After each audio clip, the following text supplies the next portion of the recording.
Welcome to another episode of the Midnight Investigator, where we take another alternative look at moments in history, and this one is slightly strange, to say the least. Have you ever heard of a miracle witnessed by hundreds of thousands of people from all walks of life and different faiths over a period of 3 years? It sounds impossible, right?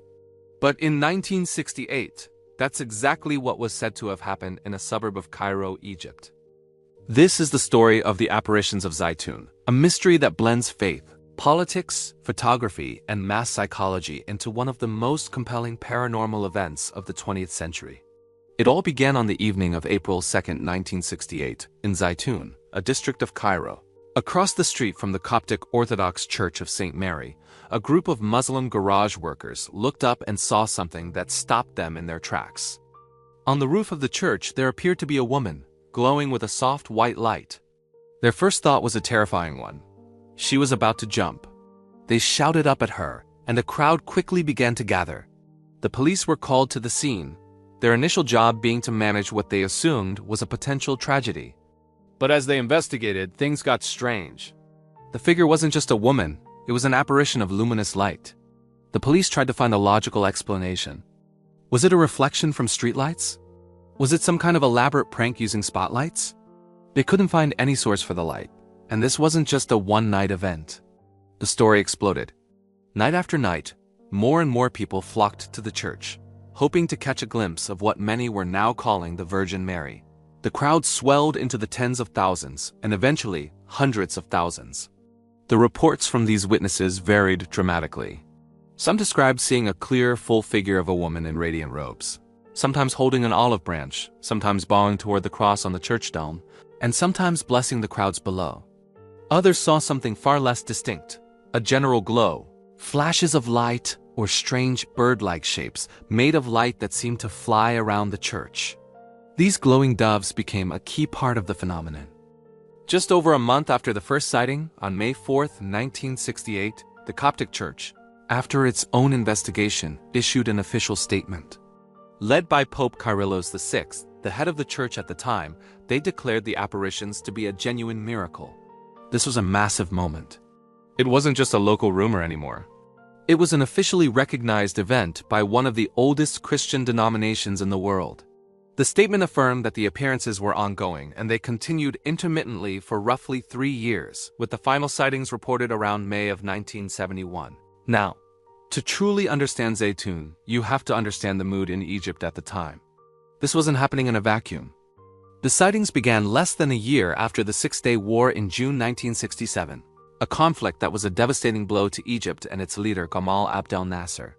National morale was at an all-time low. For many Egyptians, both Christian and Muslim, the appearance of a holy figure was seen as a sign of comfort and divine intervention during a period of immense national distress. It was a beacon of hope in a time of darkness. This political context has led to some interesting theories. Some have suggested that the government, under Nasser, might have had a hand in orchestrating the event as a way to distract the public and boost morale.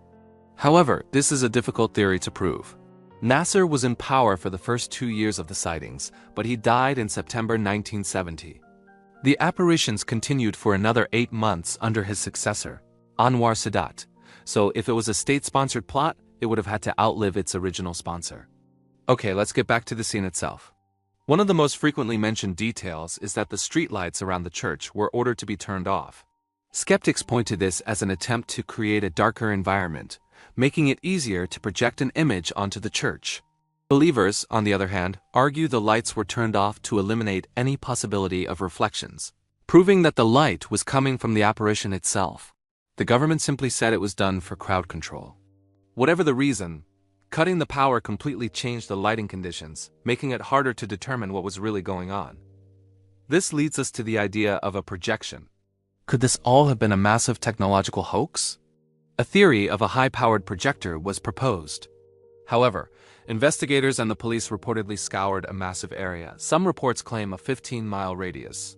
Searching for any hidden projectors or equipment, they found nothing. And staging something like this consistently for 3 years, in full view of massive crowds, and the authorities, without anyone ever discovering the equipment or the operators, seems almost impossible, especially with 1960s technology. This is where first-hand academic accounts become so valuable. Cynthia Nelson, an American professor of anthropology who was in Cairo at the time, went to Zeitoun to see for herself. Her account is fascinating because she never saw a distinct figure of Mary. What she did see, and what she documented, were unexplainable flashes and glows of intense light. Her observation supports the idea that at least some of the witnesses might have been seeing ambiguous light phenomena and, through the power of suggestion and their own faith, interpreting it as the Virgin Mary. It's a psychological phenomenon known as pareidolia, where our brains find familiar patterns, like faces or figures in random stimuli. Of course, the most powerful evidence often cited for the miracle is the photographs. Dozens of photos of the Zeitoun apparition exist, and they are central to the entire story. But they are also deeply problematic. Most of the images you see today are grainy, blurry, and look like copies of copies. It's incredibly difficult to know what the original negatives or first-generation prints actually looked like. The vast majority of these photos show what could be described as an overexposed blob of light, a bright anomaly against the night sky. This is perfectly consistent with the limitations of night photography at the time, especially when using basic cameras to capture a bright light source in a dark environment. However, a small handful of iconic images exist. These are the ones that look much more like a classic silhouette of the Virgin Mary. They are clearer, more defined, and more compelling. But they are also the most suspicious. Skeptics argue that these specific images could have been enhanced in the darkroom, retouched, or simply selected from hundreds of less impressive photos because they best fit the narrative. A plausible middle ground theory suggests that there might have been a real, unexplained light source on or near the church roof. Perhaps it was some kind of electrical phenomenon, like arcing from faulty wiring on the church's dome. The atmospheric conditions in Cairo, with its haze and pollution, could have diffused this light, making it appear larger, softer, and more ethereal, even figure-like. The architectural shape of the dome itself could have helped shape the light into a vaguely human form. Then, through mass interpretation, storytelling, and the selective circulation of the most miraculous-looking photos, this ambiguous light became solidified in the public consciousness as the Virgin Mary. The electrical arcing theory is tempting, but it has its own problems. A significant electrical fault would likely produce other signs, like crackling sounds, the smell of ozone, visible damage to the church structure, or records of power outages and repairs. Reliable witness accounts mentioning these specific details are hard to find. So we have all these competing explanations: a genuine divine miracle, a government-sponsored hoax, a technological projection, mass hysteria, or a natural electrical phenomenon. The motive question is also complicated. The state could have benefited from the distraction without directly causing it, and the Coptic Church certainly benefited from the immense prestige and the flood of pilgrims, even if the initial event was completely accidental. It's also worth noting the event's interfaith appeal.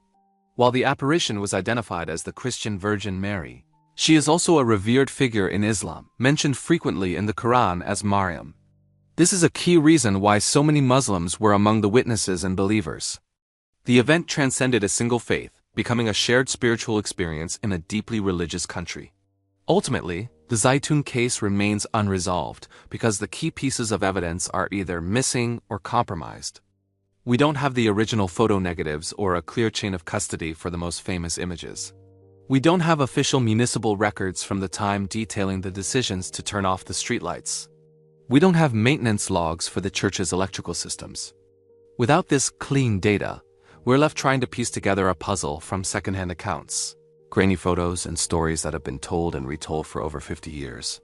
What we can say for certain is this: something happened at Zeitoun. Something drew hundreds of thousands of people to a church roof for 3 years.